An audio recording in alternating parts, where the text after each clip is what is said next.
Luminous mind olympiad ফাউণ্ডেশ্যনৰ তৰফৰ পৰা 2026 চনত পৰা আৰম্ভ হ'বলগীয়া যি মেথমেটিক্স আৰু ছায়েন্স অলিম্পিয়াড তাৰ প্ৰস্পেক্টাছ আৰু পোষ্টাৰ বিমোচনৰ আজি যি অনুষ্ঠান আছিলে তাক কৰা হ'ল। আৰু এই অনুষ্ঠানত আমি বিভিন্ন অঞ্চলৰ পৰা ইয়াৰে আৰু বেলেগ জিলাৰ বিভিন্ন অঞ্চলৰ পৰা আমি কিছু অভ্যাগতক আমন্ত্ৰণ জনাইছিলোঁ আৰু তেওঁলোকৰ উপস্থিতিত এই লুমিনাছ অলিম্পিয়াড ফাউণ্ডেশ্যনৰ কি উদ্দেশ্য আৰু এই অলিম্পিয়াড ফাউণ্ডেশ্যনে পাতিবলগীয়া অলিম্পিয়াড পৰীক্ষা ছায়েন্স অলিম্পিয়াড আৰু মেথমেটিক্স অলিম্পিয়াডৰ বিষয়ে আমি তেখেতসকলৰ বিশেষভাৱে আলোচনা কৰোঁ।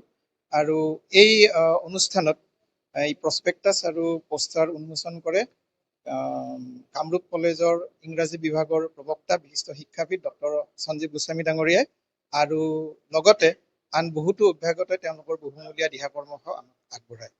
এই যি অলিম্পিয়াড ইয়াক আমি আগবঢ়াই লৈ যাব পাৰিম। আৰু এইখিনিতে মই সদৌ ৰাইজলৈ অনুৰোধ জনাম যাতে তেওঁলোকৰ যি ল'ৰা ছোৱালী এই ছাত্ৰ ছাত্ৰীসকলক দ্বিতীয় শ্ৰেণী পৰা দশম শ্ৰেণীলৈকে এই অলিম্পিয়াডত ভাগ ল'ব পাৰিব আৰু তেওঁলোকক যাতে যি অভিভাৱকসকল তেখেতসকলে যেন তেওঁলোকৰ ল'ৰা ছোৱালীবিলাককো এই পৰীক্ষাত অৱতীৰ্ণ হ'বলৈ উৎসাহ যোগায়। ধন্যবাদ। লুমিনাছ মাইণ্ড অলিম্পিয়াড ফাউণ্ডেশ্যনত আপোনালোকক স্বাগতম জনাইছোঁ। আমাৰ এই অলিম্পিয়াড এটা এক্সাম হয়। এই এক্সামটো আমি বৰ্তমান সমগ্ৰ অসমতে আমি অনুষ্ঠিত কৰিম। তাৰ পাছত আমাৰ ভৱিষ্যত পৰিকল্পনা হৈছে নৰ্থ ইষ্ট আমি কাভাৰ কৰিম।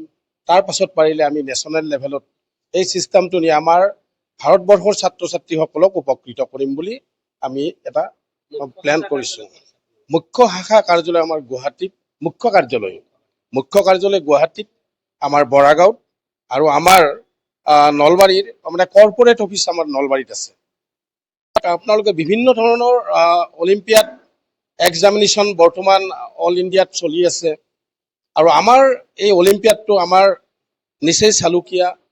এই অনুষ্ঠানটোক আমি আগুৱাই নিব লাগিব আৰু নি পেলাই আমাৰ উদ্দেশ্যটো হৈছে যে আমাৰ অসমৰ ল'ৰা ছোৱালী যিখিনি শিক্ষাৰ লগত জড়িত ছাত্ৰ ছাত্ৰীসকলক আমি এটা নতুন দিশত আগবঢ়াই লৈ যাম। আৰু অলিম্পিয়াড এক্সামিনেশ্যনটো এটা এনেকুৱা বিশ্বজুৰি এটা আলোড়নৰ সৃষ্টি কৰিছে অলিম্পিয়াড এক্সামিনেশ্যনে। আৰু আমাৰ এই অলিম্পিয়াড এক্সামিনেশ্যনটোতো ভাবিছোঁ আমি আমাৰ শৈক্ষিক দিশটোত ছাত্ৰ ছাত্ৰীসকল বৌদ্ধিক মানসিক উৎকৰ্ষতা সাধন কৰি তেওঁলোকৰ ভৱিষ্যত জীৱনত যিকোনো প্ৰকাৰৰ কম্পিটিটিভ এক্সামিনেশ্যনত তেওঁলোকে যাতে উপকৃত হ'ব পাৰে আৰু উপকৃত হৈ তেওঁলোকৰ জীৱনত এটা সুসংগঠিত সংগঠিত হিচাপে তেওঁলোকে যাতে কৰ্মৰত হৈ থাকিব পাৰে, সেইটোৱে আমাৰ এটা বিশেষ উদ্দেশ্য।